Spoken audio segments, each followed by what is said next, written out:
Di tengah gegap gempita parade militer Prancis yang penuh kebanggaan dan warna-warni seragam dari berbagai negara, Claire Duba, seorang jurnalis foto Prancis berdarah campuran Indonesia, tidak menyangka akan mengalami ledakan emosi yang mengubah hidupnya.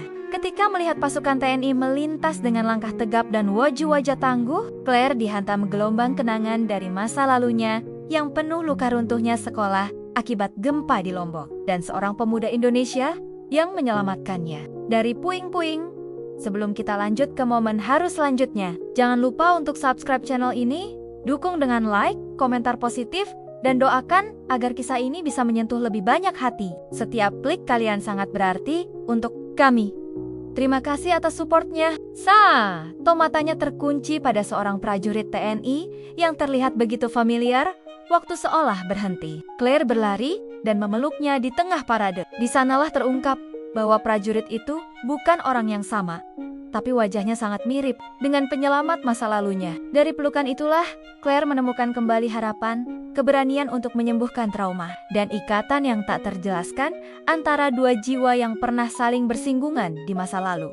Langit Paris pagi itu begitu biru, seolah melukis kanvas cerah untuk sesuatu yang besar. Ribuan orang memenuhi sisi jalan Champs-Élysées, berdiri di balik pagar pembatas, membawa bendera kecil dan kamera, menunggu parade militer tahunan yang selalu jadi sorotan dunia.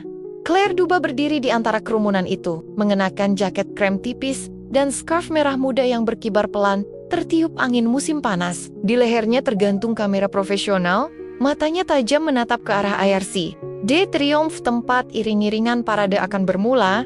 Dia bukan turis biasa. Claire adalah jurnalis foto. Sejak usia 20-an, ia sudah meliput berbagai konflik, dari krisis migran di Laut Tengah hingga kerusuhan sipil di Afrika Barat.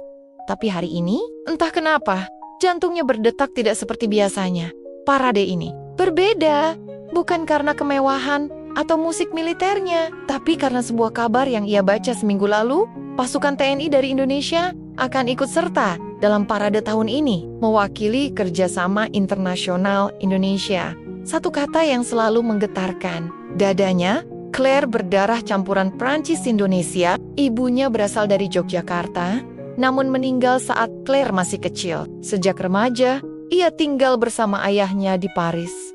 Tapi masa kecilnya yang hanya beberapa tahun di Indonesia menyimpan satu memori yang tak pernah bisa ia hapus. Hari saat dunia runtuh secara harfiah dan emosional, 10 tahun lalu, ketika ia menjadi relawan muda di Lombok, sekolah tempat ia mengajar tiba-tiba ambruk karena gempa. Claire saat itu berusia 18 tahun, terjebak di bawah reruntuhan bangunan selama berjam-jam, gelap, dingin, napas sesak karena debu dan tangisan anak-anak kecil di sekelilingnya. Sampai seorang pemuda berpakaian militer, wajahnya tidak jelas karena debu merangkak masuk dan menariknya keluar dari puing. Mereka hanya sempat bertukar pandang sejenak, tapi wajah itu, sepasang mata itu, selalu hidup dalam ingatannya. Ia tak pernah tahu siapa dia, tak pernah bisa mengucapkan terima kasih, tak tahu apakah dia selamat setelah menyelamatkannya. Tapi, satu hal yang Claire tahu, hari itu mengubah hidupnya. Dan hari ini, tanpa alasan yang bisa dijelaskan dengan logika, Claire merasa sesuatu akan terjadi. Suara trompet militer terdengar, memecah lamunannya. Parade dimulai. Satu persatu, pasukan dari berbagai negara melintas, lengkap dengan seragam khas mereka. Claire memotret dengan sigap, klik, klik, klik, tapi hatinya tak fokus. Matanya terus mencari. Dan ketika pasukan berseragam loreng hijau dengan bendera merah putih kecil di lengan mereka mulai mendekat, Claire berhenti memotret. Napasnya tercekat. Di barisan depan, langkah tegap, wajah tenang, ada seorang prajurit muda yang membuat dunia Claire seakan berhenti. Mata itu, rahang itu, bahkan sorot tenangnya. Tidak mungkin, bisiknya. Itu dia. Claire tahu itu gila. Sudah 10 tahun, tapi hatinya menolak untuk berpikir logis. Dia menatap tanpa berkedip.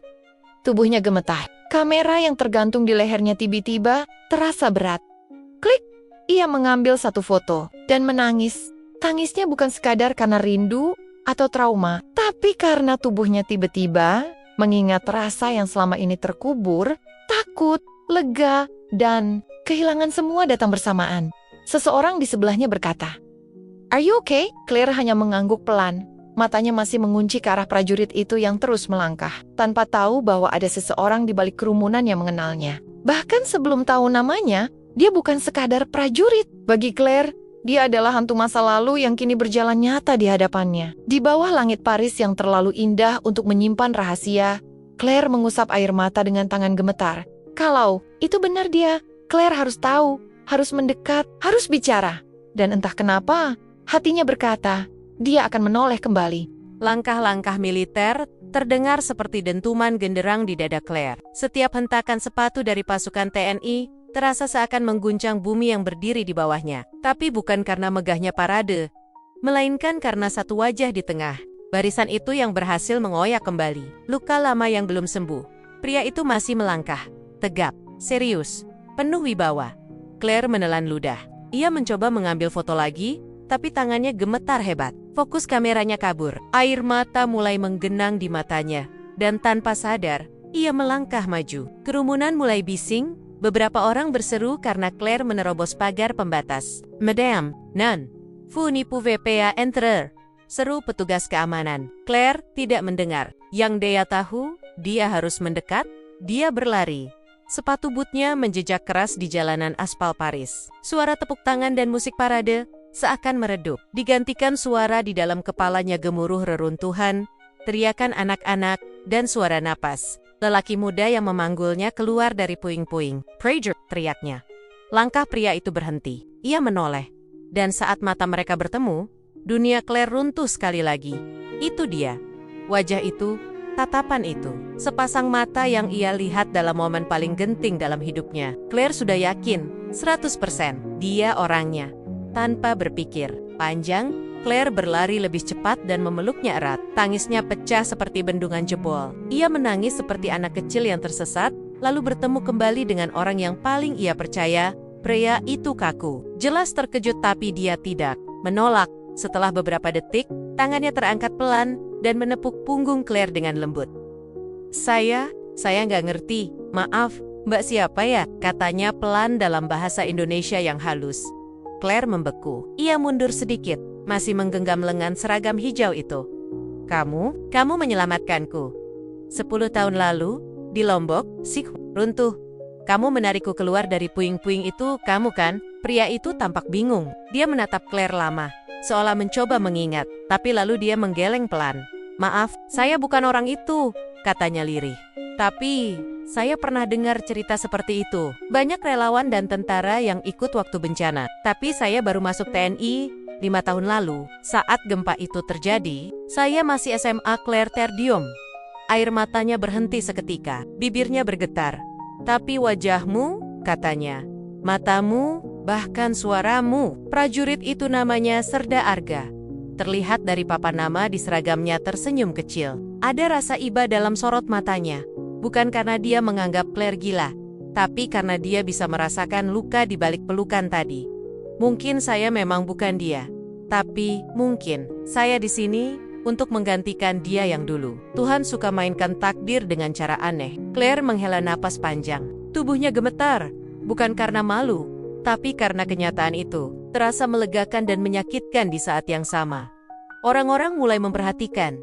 Kamera-kamera berputar ke arah mereka, tapi entah kenapa, Claire tidak peduli. Ini bukan tentang publik, ini tentang Claire dan satu bagian dari hidupnya yang akhirnya terbuka kembali. Maaf, saya bikin keributan, katanya pelan. Arga mengangguk sopan. Tidak apa-apa mbak, saya senang bisa peluk orang hari ini. Biasanya cuma peluk ransel, ujarnya sambil tertawa kecil. Mencoba mencairkan suasana. Claire ikut tertawa, walau suaranya masih serak oleh tangis. Maaf, kalau aku berlebihan. Aku pikir aku sudah melupakan semuanya, tapi ternyata tidak. Arga menatapnya dalam-dalam. Kali ini tidak sebagai prajurit, tapi sebagai manusia yang sedang berhadapan dengan jiwa yang rapuh. Kadang luka itu tidak hilang, Mbak. Cuma tertidur, tapi mungkin hari ini luka itu terbangun agar akhirnya bisa disembuhkan. Claire tidak bisa berkata-kata, tapi hatinya, untuk pertama kali dalam bertahun-tahun merasa rinjen, ia mengusap wajahnya dan menarik napas panjang. Aku, Claire Duba, jurnalis foto. Arga tersenyum ramah dan menjabat tangannya. Arga, Serda Arga, dari pasukan Garuda. Senang bertemu Mbak Claire, di tempat yang tidak biasa. Claire tersenyum kecut. Kamu tahu nggak, Paris ini indah, tapi selama ini buatku hanya penuh bayangan. Tapi hari ini, aku merasa seperti melihat langitnya untuk pertama kali. Arga menatap ke atas. Langit biru, cerah. Tidak ada awan, hanya kebebasan. Kerumunan di Champs-Élysées mulai menyebar. Parade telah usai. Petugas mulai membereskan pagar pembatas. Dan bendera-bendera kecil bertebaran di trotoar seperti saksi bisu atas emosi-emosi yang bertebaran di antara para penonton. Tapi bagi Claire, waktu seolah berhenti di satu titik, satu pelukan. Satu tatapan, satu kenyataan bahwa luka itu tak perlu lagi ia sembunyikan. Claire duduk di tepi trotoar, lututnya ditekuk, tangannya memegang kamera, tapi ia tak lagi tertarik memotret. Di sampingnya Serda Arga duduk bersandar, masih dalam seragam loreng yang sedikit berdebu. Tak banyak yang mereka bicarakan setelah insiden tadi. Mungkin karena tak semua rasa butuh kata-kata untuk dijelaskan. Pernah dengar istilah D, J, Fu, Mas? Claire akhirnya membuka suara. Arga mengangguk pelan. Kayak pernah ngalamin sesuatu sebelumnya ya? Claire menatap langit. Waktu aku lihat kamu tadi, rasanya seperti itu, tapi lebih dari sekadar pernah. Rasanya kayak harapan yang tertunda akhirnya muncul juga. Arga menatap wajah Claire yang kini tampak lebih tenang. Meski matanya masih sembab. Dan ternyata, bukan aku yang kamu cari ya, katanya pelan. Claire tersenyum miris. Iya, dan anehnya, aku nggak kecewa, justru malah lega. Arga mengangguk, lalu berkata dengan nada rendah, kadang Tuhan kirim orang bukan untuk menggantikan, tapi untuk menyampaikan sesuatu yang belum sempat tersampaikan. Claire memejamkan mata sejenak. Aku pernah berpikir, kalau aku bisa ketemu orang yang nyelamatin aku waktu itu, aku akan bilang makasih, lalu semuanya akan sembuh. Tapi ternyata yang bikin sembuh bukan orangnya, tapi momennya, pelukannya. Hening sesaat. Angin musim panas meniup rambut Claire pelan. Ia membuka kameranya, menampilkan foto yang tadi ia ambil. Wajah Arga tertangkap sempurna dalam sorotan cahaya pagi dan bendera merah putih yang berkibar di belakangnya. Tatapannya serius, tapi tidak dingin. Ini akan jadi foto utama di artikelku, ujar Claire pelan.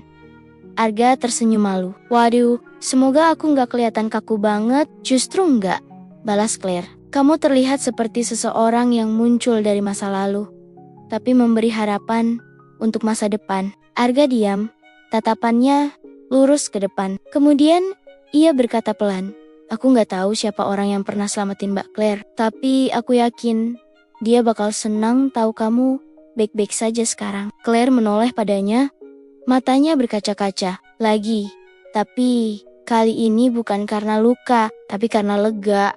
Aku nggak tahu kenapa kamu bisa mirip sekali, tapi mungkin itu bukan kebetulan. Arga menanduk, lalu berkata dengan suara pelan, saya punya kakak kandung, namanya Damar. Dia ikut pasukan relawan ke Lombok 10 tahun lalu, waktu saya masih sekolah. Claire membeku. Arga melanjutkan, tapi dia nggak pernah pulang, hilang, sampai sekarang nggak ditemukan. Mulut Claire terbuka perlahan, matanya membelalak. Damar? Bisiknya. Namanya Damar. Arga mengangguk.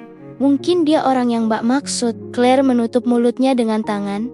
Napasnya tercekat. Itu nama yang aku pernah dengar. Waktu aku pingsan, seseorang bilang, Dam, kamu duluan aja.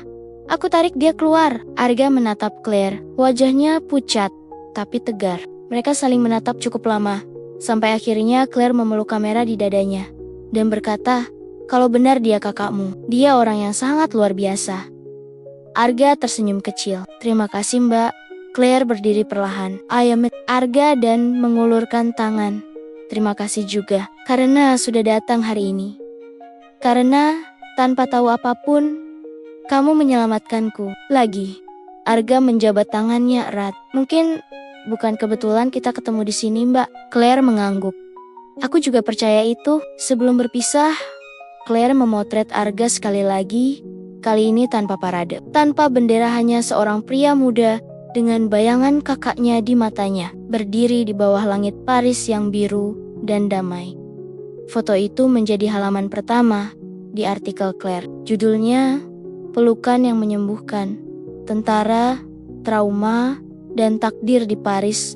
Dan di akhir artikelnya, Claire menulis, kadang, bukan orang yang sama yang datang kembali, tapi makna yang pernah mereka tinggalkan muncul dalam bentuk baru. Dan di sanalah kita tahu bahwa luka bukan untuk disembunyikan, tapi untuk disembuhkan. Satu pelukan dalam satu waktu.